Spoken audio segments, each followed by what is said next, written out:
Terima kasih Aisyah di Angkasa Pura. Assalamualaikum dan salam satu Malaysia. Media berperanan besar dalam mengukuhkan perpaduan masyarakat di Sabah.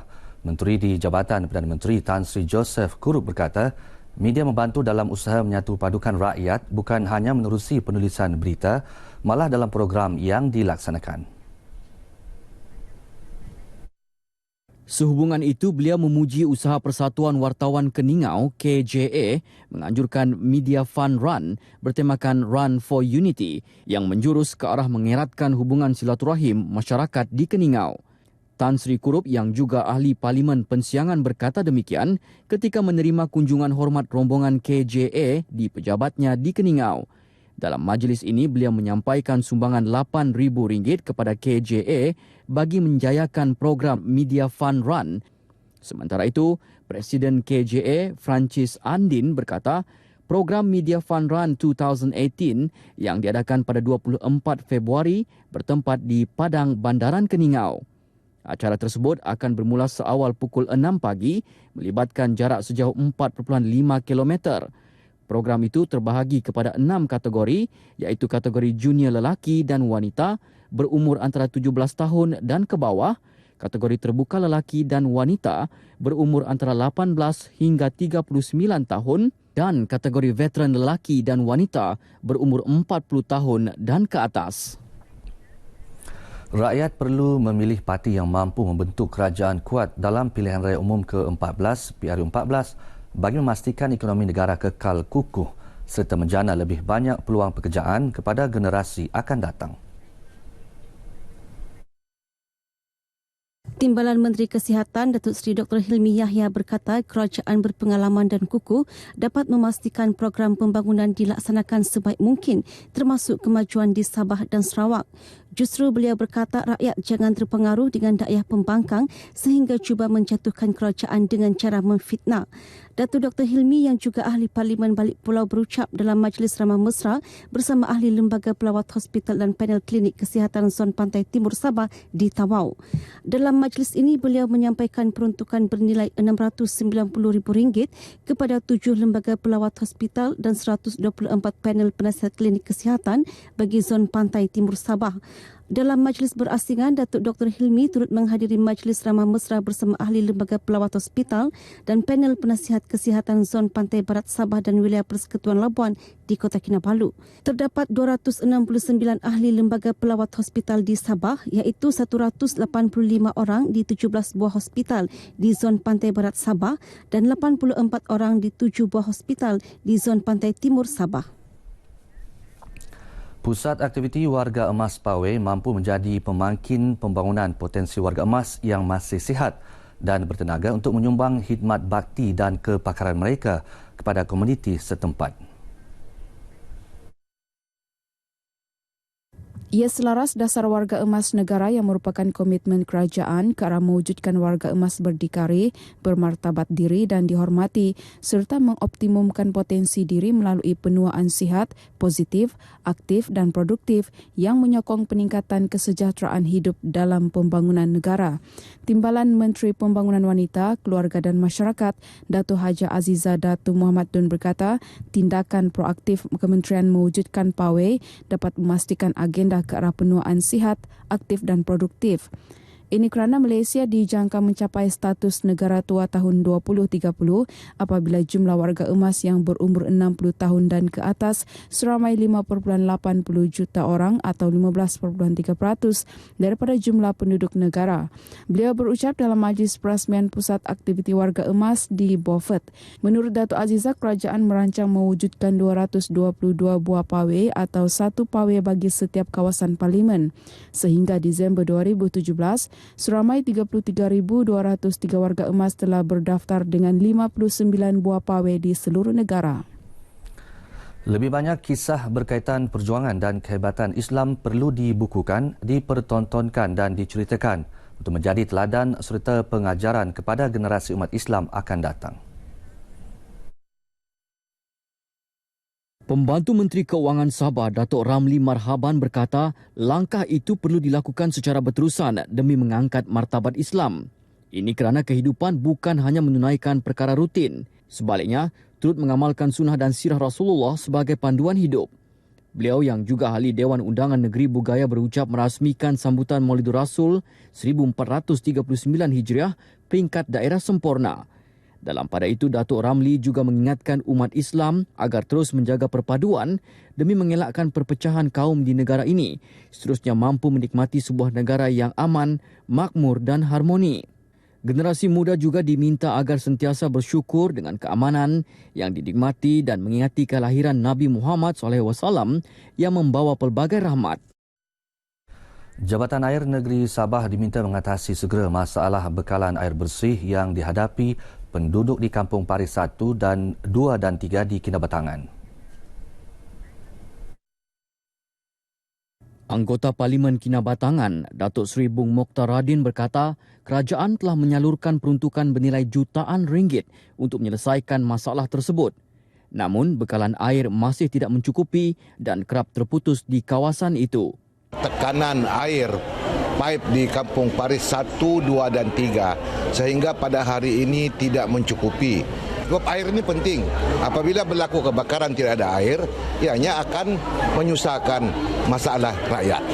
Beliau ditemui pemberita selepas menyampaikan sumbangan berupa makanan dan peralatan dapur kepada 80 mangsa kebakaran yang tinggal di penempatan sementara di Dewan Kampung Paris 3.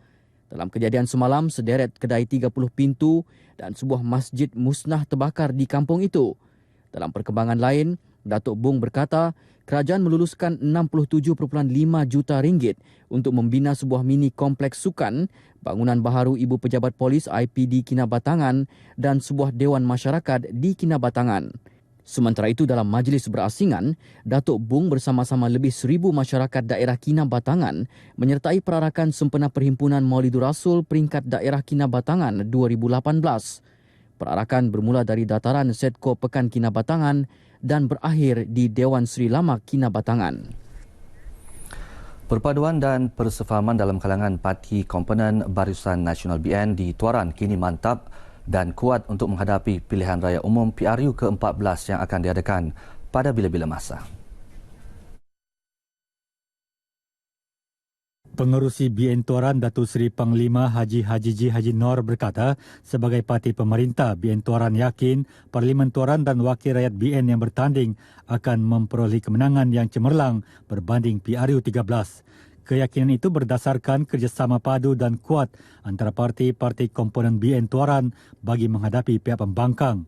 Datuk Haji Ji yang juga Ketua UMNO bahagian Tuaran yakin dengan kerjasama padu antara parti komponen BN termasuk PBS dan APKO, kursi Dun Tamparuli yang dipegang pembangkang akan menjadi milik BN pada PRU ke-14. Beliau berucap dalam majlis perjumpaan jentera pilihan raya BN Tuaran di Dewan Seri Tuaran. Terdahulu berucap, Presiden APKO Datuk Seri Panglima Madius Tangau menegaskan bahawa BN Tuaran kini sudah pun bergerak sebagai satu pasukan terutama sekali di Dun Tamparuli dan Kiulu dalam menghadapi PRU 14. Menurutnya langkah itu diambil setelah mengambil iktibar dalam PRU 13 yang mana BN kalah di Dun Tamparuli dan menang tipis di Dun Kiulu akibat tiada persefahaman dan tidak bergerak sebagai satu pasukan. Dalam majlis ini, Datuk Haji Ji menyerahkan bendera BN kepada parti-parti komponen BN selain menerima hampir 400 borang permohonan untuk menyertai BN, termasuklah penyampai berita TV Constantine Anthony. Saya ingin menyumbang apa yang saya belajar selama ini dalam bidang komunikasi dan juga bidang media baharu maupun media lama, dan melalui platform ini saya rasa saya boleh contribute ataupun memberikan kepada pekan saya iaitu Tuaran. Untuk rekod, Parlimen Tuaran mempunyai 3 kerusi DUN iaitu Sulaman, Kiulu dan Tamparuli. Dasar pemerintahan kerajaan ketika ini adalah berlandaskan adil, saksama, mendahulukan rakyat dan secara menyeluruh.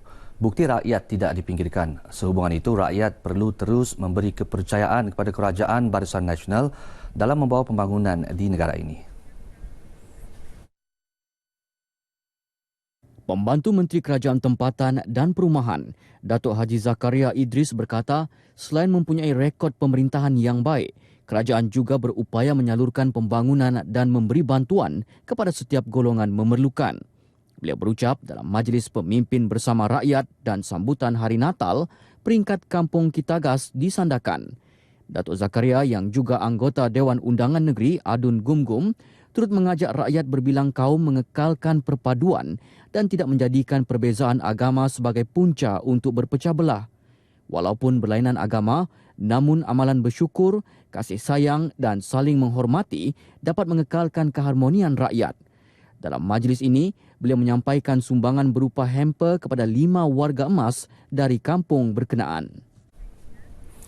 Semua jentera Barisan Nasional BN di Parlimen Beluran sudah bersiap sedia bagi menghadapi pilihan raya umum ke-14 PRU14 yang akan diadakan pada bila-bila masa. Pengerusi BN Beluran, Datuk James Ratib, bagaimanapun mahu semua jentera termasuk pusat daerah mengundi, PDM memperkemas jentera untuk memastikan gerak kerja berjalan lancar dan tersusun. Dewan Undangan Negeri Sugut dan juga Parlimen Beluran telah pun siap siaga untuk menghadapi pilihan raya pada bila-bila masa. Baru-baru ini kita telah pun melancarkan lagu Barisan Nasional dan juga baju Barisan Nasional adalah tanda komitmen kita sebagai persediaan untuk menghadapi PRU yang ke-14. Beliau ditemui pemberita RTM selepas merasmikan sambutan Maulidur Rasul peringkat daerah kecil Paitan di dataran terbuka Paitan. Datuk James yang juga Ketua UMNO bahagian Beluran berkata, BN tidak mempunyai masalah untuk menawan kawasan Sugut kerana sokongan dan maklum balas rakyat di kawasan itu terhadap BN amat baik. Meskipun begitu, beliau tidak mahu jentera BN leka dan tidak memandang rendah parti pembangkang yang bakal bertanding di kawasan berkenaan. Para penulis muda di negeri ini perlu terus menghasilkan karya yang baik serta bermutu tinggi, bukan sahaja untuk kebaikan sendiri tetapi juga untuk rakyat negeri ini. Presiden Badan Bahasa dan Sastra Sabah Bahasa, Dato' Jasni Matlani berkata hasil karya para penulis mampu menyumbang kepada perkembangan ketamadunan rakyat di negeri ini. Beliau ditemui pemberita sempena perasmian Kongres Badan Bahasa dan Sastra Sabah dan Persuratan Melayu Zon Sabah 2018 di Kota Kinabalu yang dirasmikan Pembantu Menteri kepada Ketua Menteri, Dato' Haji Muhammad Arifin Haji Muhammad Arif. Dalam pada itu ditanya mengenai reaksi beliau selepas tersenarai antara calon penerima Anugerah Sastrawan Negara ASN ke-14. Dato' Jasni berkata, ia adalah satu penghargaan besar terhadap para penulis, khususnya penulis di negeri ini. Satu penghargaan kepada penulis-penulis di negeri Sabah, malah di negara kita juga. Sempena majlis ini, pihak media turut berkesempatan bertemu dengan Naib Presiden Persatuan Nusantara Universiti Lomonosov Moskow, Rusia, Dr. Viktor E. Pogadev, seorang pencinta bahasa Melayu. Minat mendalam terhadap bahasa Melayu membuatkan beliau berazam untuk mempelajarinya secara mendalam dan profesional selama 5 tahun. Hampir semua sastrawan negara ya, jadi diterjemahkan ke dalam bahasa Rusia. Saya usahakan beberapa buku yang diterbitkan di Rusia. Menurutnya, terjemahan tersebut tidak hanya terhad dalam penghasilan karya novel, puisi maupun cerpen, tetapi mencakupi terjemahan buku-buku ilmiah serta pengetahuan. Pelantikan Syazrina Azman atau lebih dikenali sebagai Miss Nina sebagai ikon kemanusiaan oleh Fakulti Kemanusiaan Seni dan Warisan FSKW Universiti Malaysia Sabah UMS bersesuaian dengan aspirasi untuk memupuk budaya sukarela. Naib Chancellor UMS Profesor Datuk Dr. D. Kamarudin Dimudin berkata, UMS akan membawa ikon terbabit dalam melaksanakan pelbagai program berkaitan kemasyarakatan di Sabah, di samping akan terlibat dalam aktiviti masa depan untuk golongan yang kurang bernasib baik di negeri ini. Beliau menyatakan demikian selepas penyampaian watikah pelantikan ikon kemanusiaan dan keamanan FSKW kepada Miss Nina di UMS Kota Kinabalu. Sementara itu, Dekan FSKW UMS Profesor Dr. Ismail memberitahu pihaknya akan membawa ikon Miss Nina ke kawasan pedalaman untuk melihat sendiri keadaan kemiskinan masyarakat di luar bandar. Dalam majlis ini, turut diadakan sesi perkongsian bersama Miss Nina berkaitan dengan keupayaan seorang wanita. Baik saudara, seterusnya kita ikuti acara-acara yang berlangsung di Sabah dalam diari hari ini.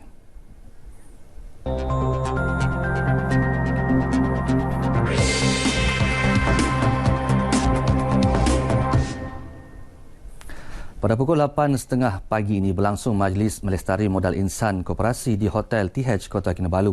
Sementara itu, pukul 11.30 pagi ini, Majlis Perasmian Hari Terbuka Bekalan Elektrik Sabah berlangsung di Suria Sabah Mall Kota Kinabalu. Seterusnya, pukul 2.30 petang ini diadakan sesi Dialog Transformasi Nasional 2050 Anjuran LPKP di Kampus Intan Sabah di Tuaran.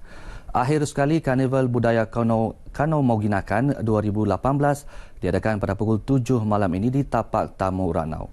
Baik saudara, paparan tadi mengakhiri bahan berita N7 dari Sabah hari ini. Kembali bersama Aisyah di Angkasa Puri. Silakan.